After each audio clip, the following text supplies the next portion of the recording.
ছাত্রছাত্রীরা, ভাই বোনেরা আমার, অ্যাডভার্বের পার্ট 1টা আমি করেছিলাম। আজকে অ্যাডভার্বের পার্ট 2 পাচ্ছি, দুটো ভিডিওই আপলোড করে অ্যাডভার্বটা আমরা ক্লোজ করে দেবো একদম। এরপরে যেটা আছে আর আমার বাকি প্রিপোজিশন, কনজাংশন, ইন্টারজেকশন, ওটা মনে হয় দুটো ভিডিওই হয়ে যাবে। তারপর আমি টেন্সের দিকে যাবো। দেখো, আগের ভিডিওটা তোমরা নিশ্চয়ই দেখেছো, তাতে আমি 3 রকম অ্যাডভার্বের কথা বলেছিলাম। টোটাল 6টা অ্যাডভার্ব আছে, ঠিক আছে? ওটা তো তোমরা দেখেছোই। অ্যাডভার্ব কাকে বলে আমি আর রিপিট করছি না, ভিডিওটা দেখে নেবে, কারণ 10 মিনিটের রেঞ্জে বারবার বলতে গেলে আমার তো সময়টা চলে যায়। এবার দেখো, অ্যাডভার্ব অফ ফ্রিকোয়েন্সি। 4 নম্বর হচ্ছে adverb of frequency. Look at the board, concentrate on the board please.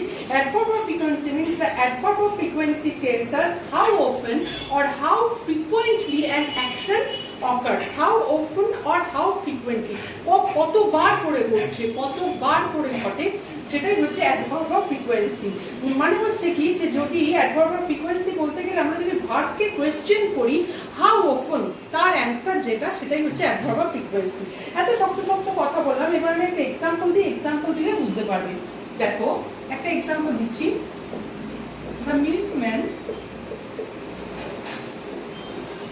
comes to our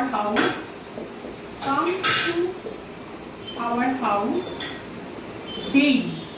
এইবার যদি আমি কোয়েশ্চেনটা করি, how often does the milkman come to your house, কতবার আসে, তাহলে সেটা হচ্ছে ডেইলি। তাহলে ভার্বকে how often দিয়ে যে প্রশ্ন জিজ্ঞাসা করলে যে আনসারটা হয় সেটাই হচ্ছে অ্যাডভার্ব অফ ফ্রিকোয়েন্সি। কোন কাজ কতবার করছে, কতবার করে করছে, ঠিক আছে?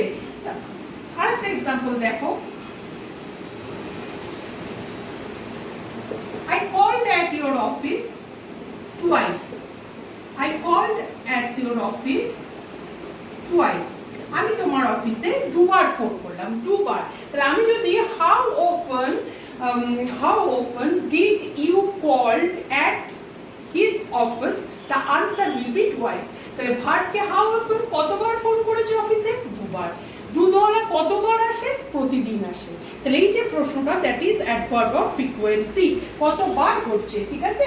এরপরে আমি চলে যাচ্ছি adverb of quantity or adverb of degree. Adverb of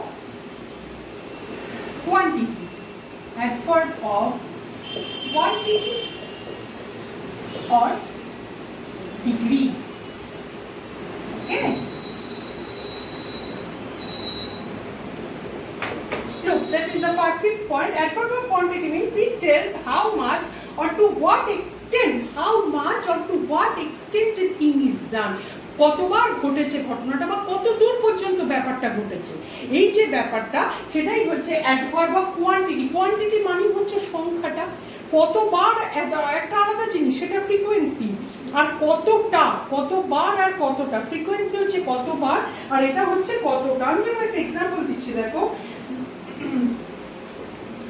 The old man seems very tired, ঠিক আছে? The old man seems very tired, বয়স্ক মানুষটাকে যথেষ্ট ক্লান্ত লাগছে, ঠিক আছে? তাহলে এইটা যদি আমি প্রশ্ন করি, এই অ্যাডভার্বটা বুঝতে গেলে যদি আমি প্রশ্ন করি যে to what extent does the old man tired, বয়স্ক মানুষটা কতটা ক্লান্ত, খুব ক্লান্ত। তাহলে হাউ এক্সটেন্ট, কত দূর পর্যন্ত ব্যাপারটা ঘটেছে, ক্লান্তিটা কতটা, কত দূর পর্যন্ত, প্রচন্ড ক্লান্ত, সেইটা হচ্ছে ব্যাপার। এটাকে ঠিক সংখ্যায় গোনা যাচ্ছে না। ফ্রিকোয়েন্সির ক্ষেত্রে কি দুবার আসছে, আমি অফিসে 5 বার ফোন করেছি, এটা কিন্তু ঠিক সেইটা না। এটা খুব কি কত পরিমাণে, সেই জিনিসটাকে বোঝাচ্ছে। দ্যাট ইজ হচ্ছে অ্যাডভার্ব অফ কোয়ান্টিটি। আরেকটা এক্সাম্পল দিচ্ছি, দেখো। I am extremely sorry। এই যে আমি এক্সট্রিমলি কথাটা ব্যবহার করছি, I am extremely sorry। I'm extremely sorry, আমি কতটা দুঃখিত, প্রচন্ড। To what extent are you sorry?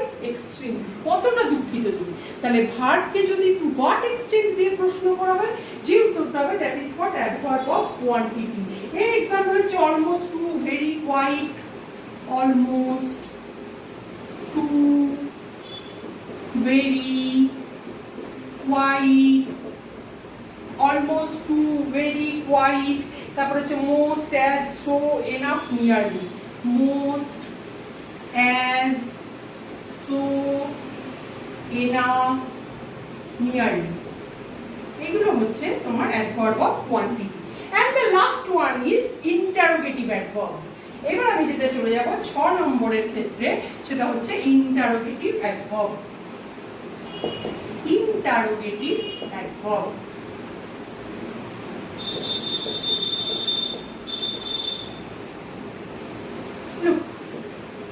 আমি এগুলো মুছিয়ে দিচ্ছি। অ্যাডভার্ব অফ ফ্রিকোয়েন্সির আমি কোনো লিস্ট দিইনি, কিন্তু অ্যাডভার্ব অফ ফ্রিকোয়েন্সির ক্ষেত্রে আমি কোনো লিস্ট দিইনি। একটু বলে দিচ্ছি, repeatedly, normally, generally, daily, often, এগুলো রিপিটেডলি, নর্মালি, জেনারেলি, অফেন, এইগুলো হচ্ছে অ্যাডভার্ব অফ ফ্রিকোয়েন্সি লিস্ট। ঠিক আছে, এবার last one interrogative adverb. They are used in asking questions. প্রশ্নের ফর্মে এগুলো ব্যবহার হয়, সেটা হচ্ছে interrogative adverb. Then where is the thief hiding, দেখো প্রশ্ন এক্সাম্পল গুলো দেখো। Where is the thief hiding? Where is the thief hiding? আমি 2-3 এক্সাম্পল আগে লিখে দিচ্ছি, তারপরে বুঝিয়ে দিচ্ছি।